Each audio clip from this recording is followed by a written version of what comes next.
Hello everyone, ये है part 2 chapter 1 civics का, जो कि हमने पार्ट 1 में पढ़ा था अच्छे से। कुछ पार्ट हमने तब पढ़ लिया था, कुछ अब पढ़ लेंगे। ये वाला पार्ट 2 है। इस वाले को आप देखेंगे, इसके बाद एक और लास्ट पार्ट और बनेगा पार्ट 3। अगर पार्ट 1 नहीं देखा है तो पहले उसको देख लेना, नहीं तो फिर पार्ट 2 समझ आएगा ही नहीं है। तो अब हम स्टार्ट करते हैं इस वाले चैप्टर के पार्ट 2 को, जो कि स्टार्ट हो रहा है अब।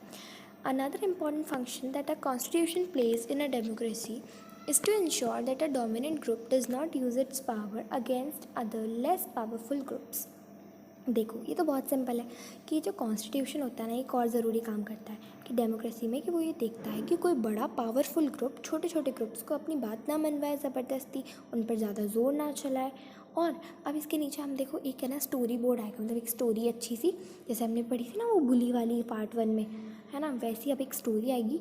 अब उससे हम इस वाले फंक्शन को भी अच्छे से समझ लेते हैं। तो देखो, अब है ना, एक अपने स्कूल में होता है ना गेम्स का पीरियड, स्पोर्ट्स पीरियड में अब देखो, the games period is about to begin. अब एक स्कूल की बात है, वहाँ का गेम्स पीरियड शुरू होने वाला है।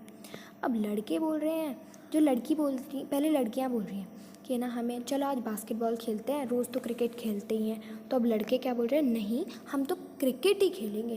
तो देखो, अब दोनों के बीच में लड़ाई हो रही है। अब देखते हैं कि ना किसकी बात मानी जाती है। तो अब क्या होता है, दोनों के दोनों ये सोचते हैं कि ना अब हमें ना टीचर से बोलेंगे, वही हमारी इस प्रॉब्लम को ना अच्छे से सॉल्व कर देगी। तो फिर ना, तो अब क्या होगा कि टीचर ने ऐसे बोल दिया कि ना अब लड़के ना क्रिकेट खेलना चाहते तो तुम सब क्रिकेट ही खेल लो। तो अब है ना, अब लड़कों ने बोला कि हम जीत गए मतलब हमारी बात माननी पड़ेगी। और ना अब लड़कियां क्या बोल रही हैं, ऑब्वियसली अब जब लड़के ज़्यादा हैं तो बात तो उन्हीं की माननी पड़ेगी ना। जब वोटिंग होती है भाई, उसमें भी तो ये होता है, जो लोग ज़्यादा बोलते हैं उनकी बात ज़्यादा मानी जाती है, जो जिसको वोट करते हैं। भाई हुआ इधर कि लड़के ज़्यादा हैं क्लास में तो लड़कों की बात मानी गई, लड़कियाँ कम हैं तो उनकी बातों को वेटेज ही नहीं दिया गया, है ना। तो अब क्या है, वो लड़की अपने टीचर से क्या बोल रही है कि we always have to do what the boys want because they are in majority. अब एक वो जो लड़की थी ना, जो फाइट कर रही थी बॉयज़ की टीम से, वो क्या बोल रही है अपनी टीचर से कि है ना, कि हमें हमेशा वही करना पड़ता है जो बॉयज़ चाहते हैं, क्योंकि वो ज़्यादा है हमसे मैम। अब फिर ये बात तो टीचर ने बोली थी। अब वो स्टूडेंट क्या बोल रही है, ma'am should think of another way to make decision so that our wishes are also. अब वो क्या बोल रही हैं कि ना, मैम को कोई और तरीका ढूंढना पड़ेगा जिससे वो हमारी भी बात सुन सके, सिर्फ वॉइस की बात नहीं माननी पड़ेगी। दोनों कलीग्स एक आपस में बात कर रहे थे। Such unhealthy situations can occur in democratic societies too. अब ऐसी बातें जो कि अभी गेम्स पीरियड की बात हुई ना, वैसी वाली ऐसी बातें डेमोक्रेटिक सोसाइटीज़ में भी हो सकती है, where a majority can continuously enforce decisions that exclude minorities and go against their interest। और वैसा हो सकता है कि जो ज़्यादा लोग हों, वो छोटे जो कम लोग हों, माइनॉरिटीज़ हों, उन्हें उन पर दबाव डालें कि तुम हमारी बात मानो।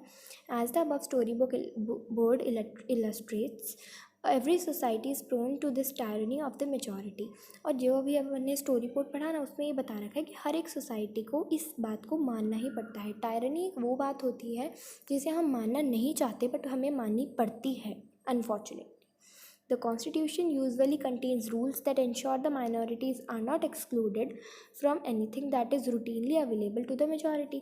Constitution minority को सेफ रखता है और क्या बोलता है कि माइनॉरिटी किसी भी बात में पीछे नहीं रहेगी। जो चीज़ें, जो हक मेजॉरिटी के पास है वो माइनॉरिटी के पास भी होंगे। Another reason why we have a constitution is precisely to prevent this tyranny or domination by the majority of a minority। और कॉन्स्टिट्यूशन हमारे पास है, इसका एक और रीज़न ये भी है कि जिससे कि मेजॉरिटी कभी माइनॉरिटी को दबाए नहीं। This can refer to one community dominating other, that is inter community domination. और इसे हम ऐसे भी बोल सकते हैं कि एक कम्युनिटी, मतलब जो ज़्यादा है, वो कम वाली को डोमिनेट कर रही है, मतलब उससे उस पर अपने जो डिसीजन है उन्हें थोप रही है। और इसे हम इंटर कम्युनिटी डोमिनेशन भी बोलते हैं। और members of one community dominating others with in the same community, that is intra community. देखो, इंटर कम्युनिटी मतलब एक कम्युनिटी दूसरी को कर रही है, पर इंट्रा कम्युनिटी क्या होती है कि एक कम्युनिटी का एक मेंबर बाकी सबको, खुद की ही कम्युनिटी के और लोगों को भी डोमिनेट कर रहा है। The third significant reason why we need a constitution is to save us from ours। कभी क्या होता है, कभी कभी ना हम ऐसी प्रॉब्लम्स में आ जाते हैं कि है ना, एक कभी जो डिसीज़न असलियत में जो एक तरफ होता है, दोनों साइड को बराबर होता है।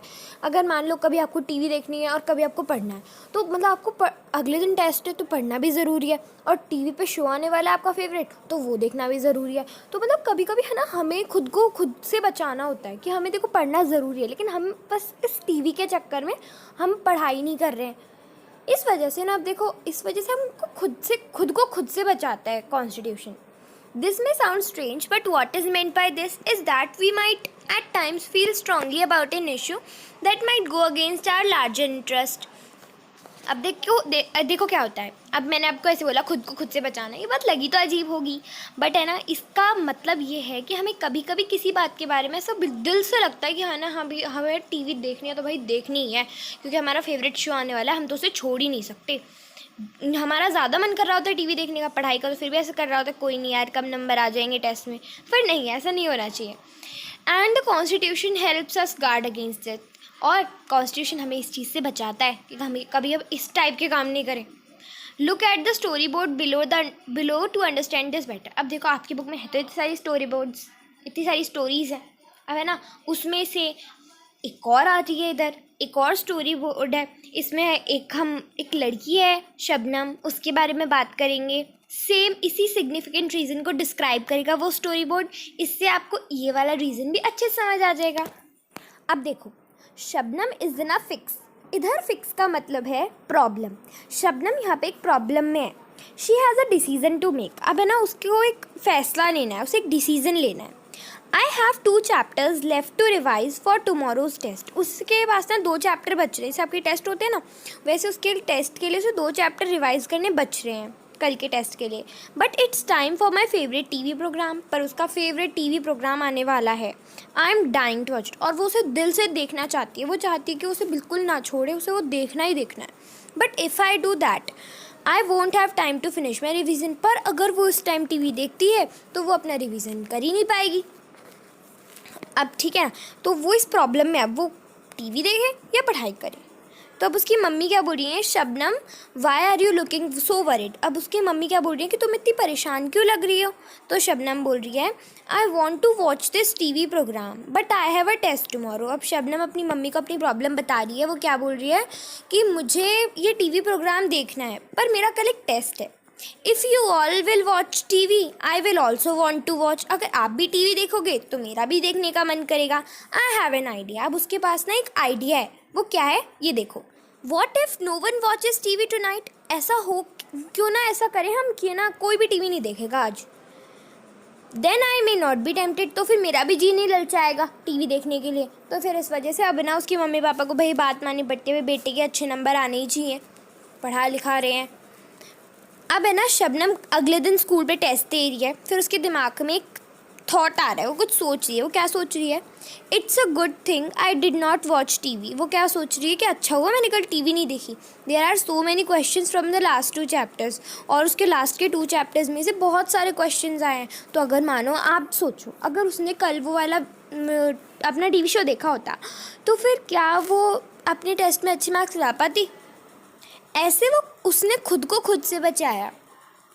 ऐसे नहीं है कि कॉन्स्टिट्यूशन अपन को है ना टीवी देखने से बचाता है या पढ़ने के लिए फोर्स करता है। कॉन्स्टिट्यूशन दूसरे रीजन्स में हमें खुद को खुद से बचाता है। Similarly, the Constitution helps to protect us against certain decisions that we might take that could have an adverse effect on the larger principles that the country believes in. कभी कभी क्या होता है, हम हमारे देश के लिए ऐसे फैसले लेते हैं जो हमारे देश पे बुरा प्रभाव डाले। इस वजह से हमें कॉन्स्टिट्यूशन इस चीज़ से बचाता है। For example, it is possible that many people who live in a democracy might come to strongly feel that the party politics has become so acrimonious that we need a strong dictator to set this right. कभी कभी हम, पता है हमें क्या लगता है कि राजनीति बहुत बुरी होती है। अपन लोगों को है ना, मतलब एक है ना स्ट्रॉन्ग लीडर की ज़रूरत है, जो है ना बिल्कुल हमारे देश के है ना पॉलिटिकल सिस्टम को बिल्कुल कमाल का कर दे। हमारे देश में एक डिक्टेटर की ज़रूरत है। Swept by this emotion, they may not realize that in the long run, dictatorial rule goes against all the interest. पर है ना, वो इस चीज़ को भूल जाते हैं कि थोड़े लंबे समय तक देखें तो ये बात बिल्कुल प्रैक्टिकल नहीं है, क्योंकि डिक्टेटोरियल रूल बहुत ज़्यादा हार्श होता है, बहुत ज़्यादा बुरा होता है। तो इस वजह से है ना वो अगर है ना इस टाइप के डिक्टेटोरियल रूल्स पे जाने लगे तो उन्हें बाद में बहुत ज़्यादा प्रॉब्लम आ सकती है। A good constitution does not allow these whims to change its basic nature. और हमारे कॉन्स्टिट्यूशन में ये क्लियरली डिफाइंड है, ये बता रखा है कि बिल्कुल भी एक डेमोक्रेटिक कंट्री मोनार्की में लोग चेंज नहीं कर सकते, कोई भी ऐसा डिसीजन नहीं ले सकता। It does not allow for the easy overthrow of provisions that guarantee rights of citizens and protect their freedom। और कॉन्स्टिट्यूशन ने साफ ये बात लिखी हुई है कि कोई भी लोगों के हकों को, लोगों के राइट्स को, सिटीजन्स के राइट्स को नहीं छीन सकता, और उनकी जो फ्रीडम है उनसे उन्हें कोई अलग नहीं कर सकता। From the above discussion, you will understand that the Constitution plays a very important role in democratic societies। अब जो ऊपर देखा ना उससे ये तो पता चल ही गया होगा कि ना जो कॉन्स्टिट्यूशन है वो बहुत ज़रूरी काम करता है हमारी डेमोक्रेटिक सोसाइटी में। हमारा देश डेमोक्रेटिक कंट्री है ना, ये तो पता होगा ही। तो डेमोक्रेटिक सोसाइटी में कॉन्स्टिट्यूशन बहुत ज़रूरी होता है। अब आपके बुक में ना नेक्स्ट पेज पे एक पिक्चर है, वो देखना। There was an extraordinary sense of unity amongst the members of constituent assembly. इसमें क्या है कि मतलब जिन लोगों ने कॉन्स्टिट्यूशन बनाया था ना, उन्हें अपन लोग कॉन्स्टिट्यूएंट असेंबली बोलते हैं। अब जो कॉन्स्टिट्यूएंट असेंबली है उनके बीच में ना बहुत ज़्यादा एकता थी, बहुत सारे लोग एक साथ यूनिटी से रहते थे। Each of the provisions of the future constitution was discussed in great detail, and there was a sincere effort to compromise and reach an argument through consensus।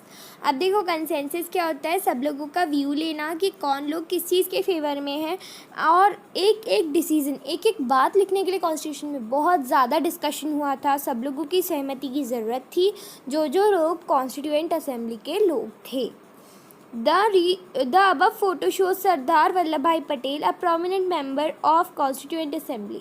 इस फोटो में अपन को सरदार वल्लभ भाई पटेल दिख रहे हैं, जो कि कॉन्स्टिट्यूएंट असेंबली के बहुत ज़्यादा इम्पॉर्टेंट मेंबर हुआ करते थे। तो अब क्या है, now let us try and understand the way in which the above points gets translated into certain ideals and rules by studying some key features of the Indian Constitution।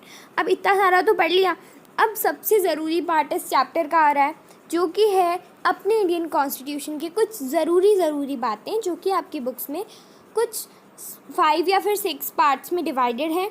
अब एक एक डिटेल में पढ़ेंगे। अब है, by the beginning of 20th century the Indian national movement had been active in the struggle for independence from British rule for several decades. जब history पढ़ेंगे तो इंडियन नेशनल मूवमेंट वगैरह सब कुछ आएगा उसमें, तब देखेंगे तो क्या है कि ना इंडिया ने इंडिपेंडेंस लेने के लिए बहुत ज़्यादा साल लगे थे, बहुत टाइम लग गया था। During the freedom struggle the nationalist had devoted a great deal of time to imagining and planning what a free India would be like. और पहले लोग क्या सोचा करते थे कि अगर हमारा देश फ्री हो जाएगा तो हम लोग किस प्रकार से रहेंगे, हमारी लाइफ को उन्होंने ईजी बनाया था, जो उस टाइम के कॉन्स्टिट्यूएंट असेंबली के लोग हुआ करते थे। Under the British, they had been forced to obey rules that they had very little role in making। और ब्रिटिश टाइम में रूल्स तो ब्रिटिशर्स ही बनाते थे, क्योंकि गवर्नमेंट उनकी थी। तो फिर उन लोगों का तो, जो अपने देश के लोग हुआ करते थे, उनका तो रूल्स बनाने में कहीं कोई रोल ही नहीं हुआ करता था। The long experience of authoritarian rule under the colonial state convinced Indians that free India should be a democracy in which everyone should be treated equally and be allowed to participate in government। और इतने time तक जब किसी और ने हम पर rule किया तो फिर इंडियंस को ये बात बिल्कुल अच्छे से पता चल गई कि अब की बार डेमोक्रेसी इतनी स्ट्रांग होनी चाहिए कि उसमें देश के हर एक नागरिक का रोल हो एक रूल बनाने में। ठीक है, What remained to be done then was to work out the ways in which a democratic government would be set up in India and the rules that would determine its functioning। तो देखो क्या था, इतना कुछ तो हो गया था कि क्या क्या होना चाहिए हमारे देश के कॉन्स्टिट्यूशन में, बट कुछ बातें तब भी डिस्कशन के लिए रह गई थी, वो अब होनी ज़रूरी थी, जिससे कि इंडिया की गवर्नमेंट अच्छे से फंक्शन कर सके। This was done not by one person but by a group of around 300 people who became members of Constituent Assembly in 1946। और देखो इधर क्या लिख रहा है कि ये सिर्फ कोई एक जना नहीं करने वाला था, कॉन्स्टिट्यूएंट असेंबली के सारे लोग, कितने थे सारे लोग, around 300 people in 1946 and who met periodically for the next 3 years to write Indian Constitution। और क्या है कि ये जो 300 पीपल थे, ये लगातार 3 सालों के लिए मिलते रहे, जिससे कि हमारा इंडियन कॉन्स्टिट्यूशन इन्होंने अपने हाथों से लिखा। These members of the Constituent Assembly had a huge task before them. अब देखो, इनको पूरे देश के भविष्य लिखना था एक तरह से एक कॉन्स्टिट्यूशन के रूप में, तो इनके हाथ में बहुत बड़ा काम था। The country was made up of several different communities who spoke different languages, belonged to different religions, had distinct cultures. हमारे देश में ना सब कुछ अलग अलग है, अलग अलग तरह के लोग रहते हैं, वो अलग अलग तरह के लैंग्वेजेस बोलते हैं, अलग अलग तरह के धर्मों को रिलेट करते हैं, और उनका कल्चर भी कुछ अलग है, मतलब रीति रिवाज वगैरह भी उनके अलग ही चलते हैं। Also when the constitution was being written, India was going through considerable turmoil. जब है ना कॉन्स्टिट्यूशन लिखा जा रहा था तो इंडिया में बहुत बुरी स्थिति चल रही थी। The partition of country into India and Pakistan was imminent. Some of the princely states remain undecided about their future and the socio economic condition of vast mass of people appear dismal. और क्या हुआ था जब उस time बुरी हालत क्यों थी? क्योंकि इंडिया और पाकिस्तान अलग अलग हो रहे थे, और कुछ तो ऐसी भी जगह रह गई जहाँ के लोगों ने से सोच ही नहीं पाए कि वो इंडिया में मिलना चाहते हैं या फिर पाकिस्तान में, और वहाँ की जो सोशल और इकोनॉमिक कंडीशन थी ना, वो पूरी की पूरी बेकार हो चुकी थी। All of these issues played on the minds of the members of the Constituent Assembly as they drafted the Constitution। और ये सारे के सारे इश्यूज कॉन्स्टिट्यूएंट असेंबली के लोगों को अपने दिमाग में रखने थे, जिससे कि बाद में अपन लोगों को कोई प्रॉब्लम ना आए। They rose to the occasion and gave this country a visionary document that reflects a respect for maintaining diversity while preserving national unity। अब उन्होंने क्या किया, हमें एक ऐसा डॉक्यूमेंट, अब ये किस डॉक्यूमेंट की बात हो रही है? हमारी कॉन्स्टिट्यूशन की। हमें ऐसा डॉक्यूमेंट दे दिया जिसने हमारे पूरे देश की एकता को बरकरार रखा। The final document also reflects their concern for eradicating poverty through socio-economic reforms as well as emphasizing the crucial role the people can play in choosing their representatives। और जो फाइनल डॉक्यूमेंट बन के आया उस पर उनकी हमें दिखा कि उनकी क्या क्या प्रॉब्लम्स थी, उन्होंने कैसे पोवर्टी को ख़त्म करना चाहा, कुछ बदलाव लाके हमारे देश की कंडीशन में, और ना लोग कैसे अपने खुद के रिप्रेजेंटेटिव्स को चूज़ कर सकते हैं। अब देखो, हमारे कॉन्स्टिट्यूशन के फादर किसे बोलते हैं? ये सबको पता होगा, डॉक्टर BR अम्बेडकर को बोलते हैं। तो अब उनके बारे में थोड़ा सा पढ़ लेते हैं। अगर कॉन्स्टिट्यूशन पढ़ रहे हैं और उन्हीं का नाम नहीं आया तो भाई क्या चैप्टर है। Baba Saheb doctor Ambedkar is known as the father of Indian constitution. First line वही है जो मैंने ऑलरेडी बता दी। Doctor Ambedkar believe that his participation in the Constituent Assembly helped the scheduled caste get some safeguards in the draft constitution। हमने part 1 में देखा था कि डॉक्टर BR अम्बेडकर एक दलित थे और उन्हें उसकी वजह से बहुत ज़्यादा प्रॉब्लम्स देखनी पड़ी थी, और इसी वजह से उन्होंने खुद के जैसी कास्ट के लोगों को थोड़ा ऊपर की तरफ अपलिफ्ट करा, जिससे कि है ना उन्हें वो सारी प्रॉब्लम्स ना देखनी पड़े जो कि बाबा साहेब अम्बेडकर ने अपने टाइम पे देखी थी, है ना। तो उन्होंने बहुत ज़्यादा हेल्प करी, उनका कंट्रीब्यूशन बहुत ज़्यादा था शेड्यूल कास्ट को आगे बढ़ाने में।